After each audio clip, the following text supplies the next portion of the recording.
Hi, boys and girls. Welcome back to another lesson of common fractions. Now, in today's lesson, we are going to recognize, describe, and use the equivalence of division and fractions. Now, that sounds like a mouthful. But all we're going to do is we're going to make fractions equal to each other. And how we're going to do this? Now, equivalence means equal. So after this lesson, you should recognize equivalent fractions, know how to calculate and complete fractions to be equivalent to each other. Now, when they want to test you to see if you can find the solution to get the left side equal to the right hand side, they're going to leave out one of the fraction parts. They're going to leave out or the numerator or the denominator, either the left side or the right hand side. Rules to calculate equivalent fractions. Now remember, equivalent means equal to each other. So the left side must be equal to the right side. What you do at the top, you do at the bottom.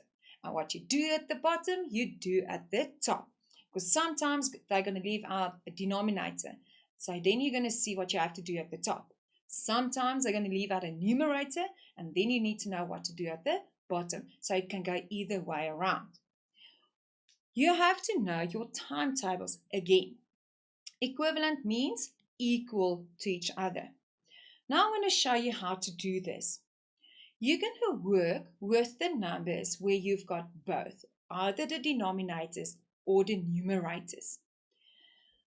Here I've got in the first solution, I've got 5 and 10 as denominators. Now, how did I get from 5 to 10? And you have to know your multiples as well. 5 times 2 will give you 10. So what I do at the bottom, I do at the top. So 5 times 2 equals to 10. So 2 times 2 will be equal to 4. That's how easy this is.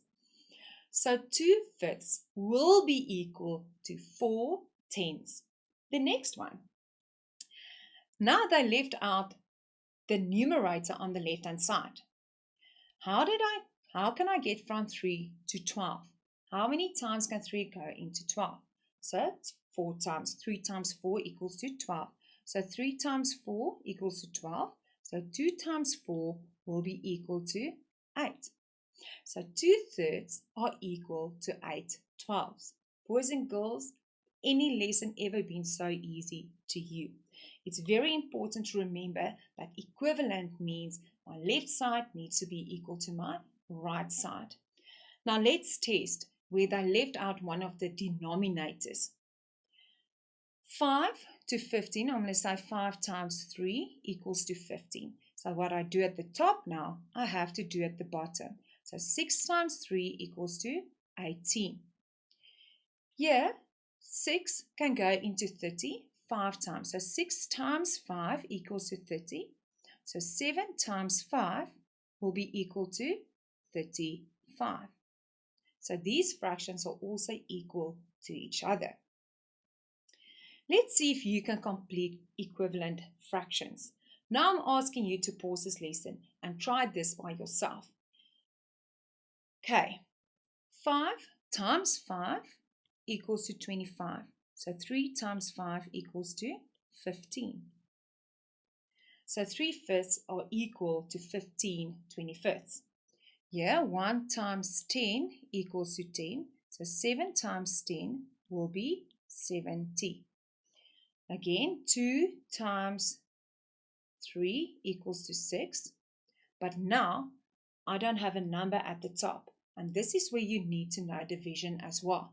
Here, I'm going to say to work the other way around to make it easier, because I don't want to go and guess a number if I don't know my fractions or my division. So here I said 6 divided by 3 equals to 2.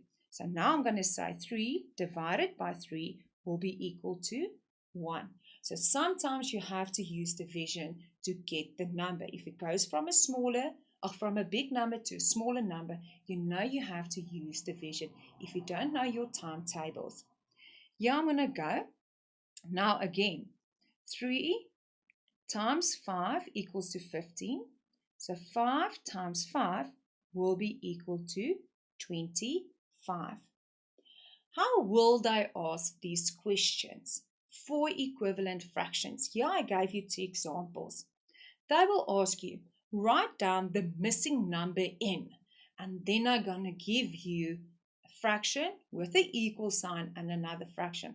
And remember, the equal sign is telling you left needs to be equal to the right hand side. So I am working with equivalent fractions. Easy peasy. Let's go. 10 times 4 equals to 40. So 3 times 4 will be equal to 12. Now, since grade 2, you worked with 25, 50, 75, 100. And that's why I put in the number 25 for you. I know it looks like a really big number, but you know how to count in 25s. We did it in term 1. You know how to count in 50s, 100s, and 200s. So be prepared for bigger numbers that we already did in term 1. So to get from 25 to 100, I'm going to multiply with 4. So 3 times 4. How did I ask the question? Write the missing part of these fractions. And here we go. So 3 times 4 equals to 12. So 3 25ths will be equal to 12 100ths. Boys and girls, enjoy this. I hope they ask you a lot of questions like this. And remember to practice and to do a lot of timetables. It will help you a lot in mathematics. Have fun with this. Goodbye, boys and girls.